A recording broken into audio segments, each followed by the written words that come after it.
월요일 새벽 이 아침에 주 앞에 나오신 한 분 한 분을 정말 주님의 이름으로 사랑합니다.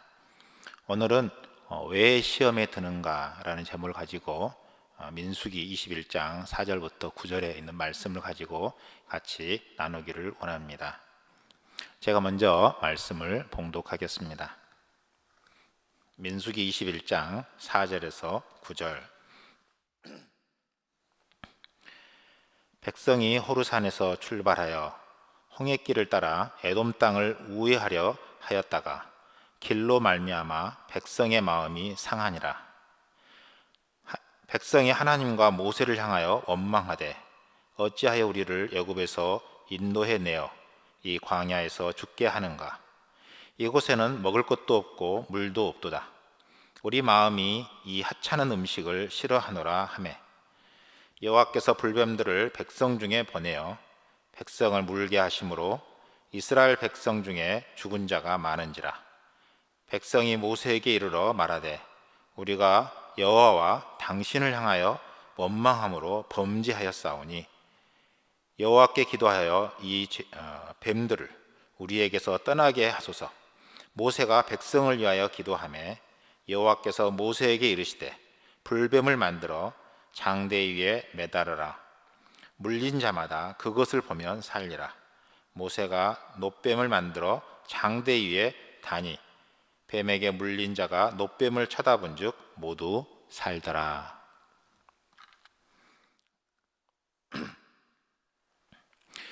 우리는 왜 시험에 빠지게 되나요?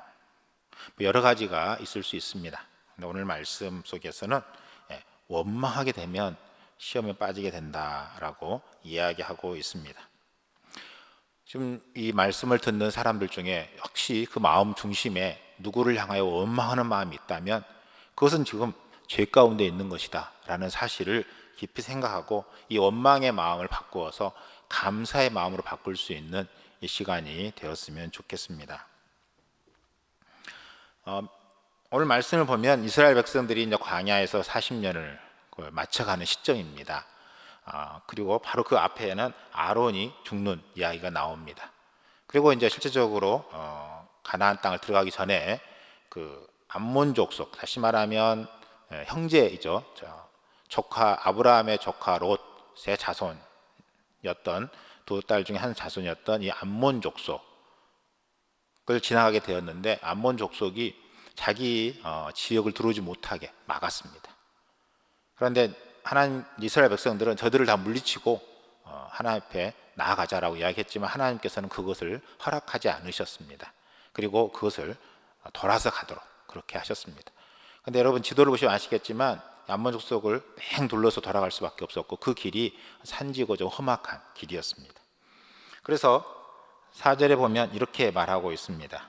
길로 말미암아 백성의 마음이 상하였다라고 말하고 있습니다. 길이 힘들고 어려워서 마음이 상했다는 것이죠.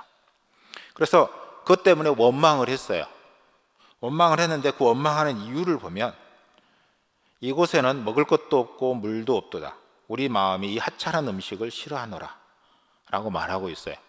길 때문에 마음이 상했는데 하나님께 원망하기는 물도 없고 먹을 것도 없고 또 하찮은 음식, 지금 먹고 있는 음식이 하찮은 음식이라고 이야기하고 있는 것을 볼 수 있습니다. 광야 40년 동안 계속 먹었던 음식인데 이 음식이 이들에게는 불평하니까 이 음식도 하찮은 음식이 되어버린 것이라는 사실입니다. 불평의 마음을 갖고 있다 보면 모든 것이 다 불평입니다. 과거에는 감사했던 것도 그냥 불평으로 다 바뀌어져 버리는 것을 볼 수 있습니다.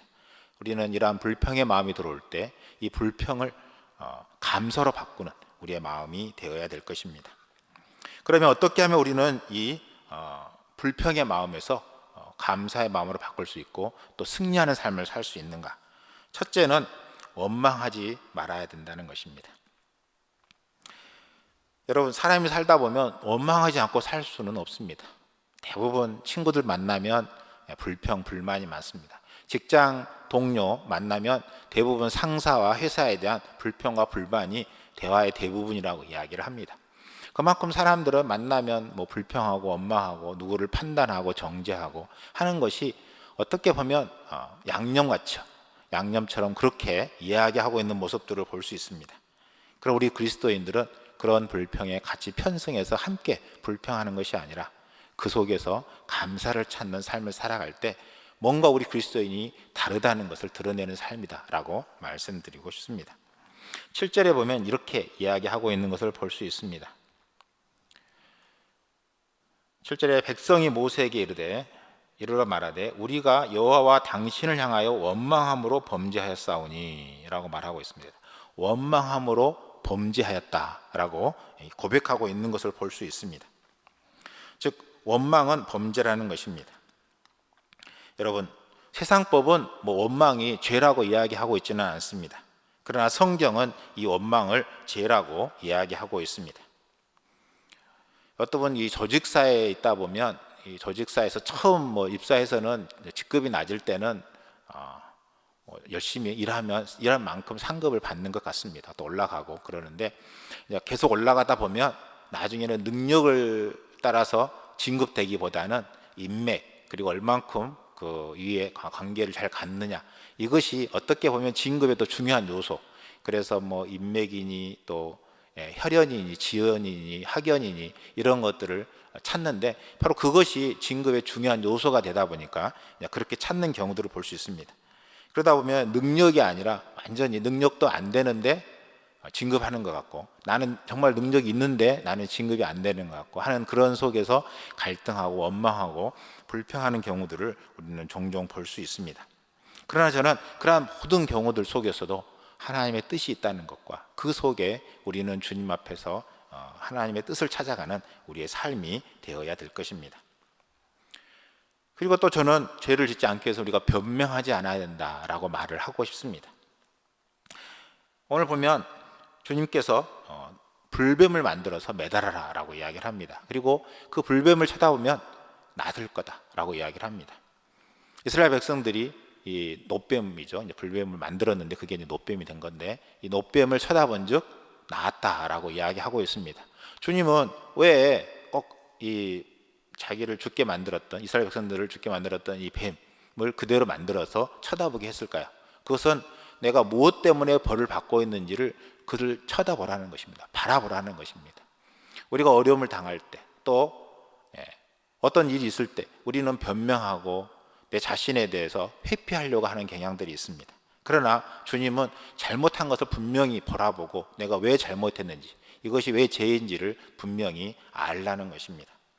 이것이 바로 주님 앞에서 우리가 우리의 죄가 용서함 받고 또 깨끗함을 받는 길이라는 사실을 말씀드리고 싶습니다. 우리는 종종 과거에 내가 얼마나 죄인이었는지, 그리고 얼마나 내가 부족한 자였고 얼마나 어려운 자였는지를 잊어버리고 지금은 그러한 부분에 대해서 잘 살고 있음에도 불구하고 지금 내 부족한 것, 지금 내 안에 마음에 들지 않는 것에 불평하고 원망하고, 그리고 나의 잘못을 인정하지 않고 변명하고 하는 그러한 우리의 모습들을 볼 수 있다는 것입니다. 여러분, 사도 바울은 어떻게 고백하고 있습니까? 예수님 믿은 지 그리고 정말 주님을 위해서 헌신하고 선교의 삶을 산 20년이 지난 후에도 나는 마른 막대기만도 못한 자이다, 나는 죄인 중에 괴수라고 고백하고 있습니다. 오호라 나는 공고한 사람이로다, 이 사망의 몸에서 누가 나를 건져내려 하면서 그 갈등했던 것에 대해서 잊지 않고 있는 것을 볼 수 있습니다. 여러분, 정말로 과거 주님을 알지 못하고 우리가 얼마나 죄 가운데 살았는지, 그리고 얼마나 세상 속에서 방황하며 살았는지, 그리고 정말로 우리 자신이 얼마나 부족한 자인지를 깊이 깨닫는 것, 그리고 그것에 대해서 인식하고 있는 것이 중요하다는 사실입니다. 이것을 바로 하나님의 사랑을 깨닫는 것이고, 또 우리가 죄에 짓지 않고 어떻게 보면 시험에 들지 않는 중요한 길이다라고 말씀드리고 싶습니다. 세 번째는 우리가 너무나 잘 아는 것이지만 하나님의 사랑을 깊이 깨달아야 된다는 것입니다. 하나님을 사랑하는 자, 그 뜻대로 부르심을 입은 자들에게는 모든 것이 합력하여 선을 이루신다라고 말씀하고 있습니다. 이스라엘 백성들이 광야 40년의 방황을 했지만 그러한 모든 것은 하나님을 새롭게 하고 또 그들의 삶을 새롭게 만들어가는 과정이었습니다. 성숙시켜가는 과정이었다는 것입니다. 여러분, 우리가 세상에서 뭔가 큰 일을 하고 싶지만 결국은 지나고 나면 모든 것이 안개와 같은 것이 우리의 인생입니다. 마지막 주님 앞에 가는 날 우리가 정말 어떤 자세로 주님 앞에 서야 되는가가 정말 중요한 결과입니다. 하나님 앞에서 성숙한 자로, 겸손한 자로, 온유한 자로, 정말 하나님이 기뻐하시는 자로 우리가 쓰느냐 쓰지 못하느냐는 우리가 이 세상에서 어떻게 살아가느냐에 달려 있습니다. 저는 여러분이 이 세상 속에서 하나님 나를 얼마나 사랑하신가를 깊이 깨닫고 그 모든 환경과 상황 속에서 우리는 끝까지 감사함으로 승리하는 우리의 삶이 되어야 될 것입니다. 여러분, 우리는 종종 그렇습니다. 내가 가는 길이 굽어 돌아가는 것 같고 정말 쓸데없는 곳을 거쳐가는 것 같고 너무 이렇게 늦어지는 것 같고 다른 사람들은 빨리빨리 가는 것 같은데 나만 늦어지는 것 같은 그런 생각이 들 때가 있지만, 그러나 지금 내가 가는 길이 가장 최선의 길이라는 사실을 우리는 믿어야 될 것입니다. 그리고 지금 내가 겪고 있는 고난, 이것이 어떻게 보면 하나님이 왜 나에게는 고난을 주셨습니까? 라고 말하지만 우리는 주님이 나에게 주시는 가장 좋은 선물이라고 우리는 믿어야 될 것입니다. 그리고 주님은 나를 누구보다도 사랑하신다는 사실을 우리는 믿어야 될 것입니다. 이 하나님의 사랑을 믿고 믿음 안에서 살 때 여러분, 정말로 여러분의 삶은 풍성한 삶이 될 것이고 감사가 넘치는 삶이 될 것입니다. 그리고 정말 그 속에서 하나님의 은혜를 깨달을 것입니다. 여러분, 감사는 감사를 찾고 감사할 때 그것이 감사가 됩니다. 여러분, 감사하고 싶지 않는 부분들이 있지만 그걸 깊이 들여다보면 그 속에 정말 감사할 것이 있습니다. 우리는 감사를 찾음으로 더욱더 주님 앞에 나아가고 하나님의 사랑을 경험하는 여러분의 삶이 되시기를 바랍니다. 우리 안에 불평의 삶, 원망의 삶, 그리고 어떻게 보면 변명하는 삶이 아니라 정말 하나님의 사랑을 깊이 깨닫고 감사함으로 나아가는 우리의 삶이 되었으면 좋겠습니다. 기도하겠습니다. 우리의 힘이 되시며 우리의 생명이 되시는 주님을 찬양합니다. 저희들을 구원하기 위하여 십자가에 못 박혀 죽으시고 지금도 말할 수 없는 탄식으로 친히 간구하시며 우리를 주님의 자녀 삼아주신 것을 감사합니다. 주님, 우리를 연단시키기 위하여, 우리를 훈련시키기 위하여 우리를 이끌어 가시는 주님, 주님 앞에 우리가 날마다 감사함으로 살아가는 저희들 되게 하여 주시옵소서. 나의 가는 길을 오직 그가 하시나니 그가 나를 단련하신 후에는 내가 정금같이 나으리라 고백했던 욥의 고백처럼 주님 앞에 우리가 정금처럼 설 수 있는 저희들의 삶이 되게 하여 주시옵소서. 세상 것에 우리의 마음을 빼앗기지 않게 하여 주시옵소서. 모든 걸 주님께 맡기며 예수님의 이름으로 간절히 기도합니다.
주세요.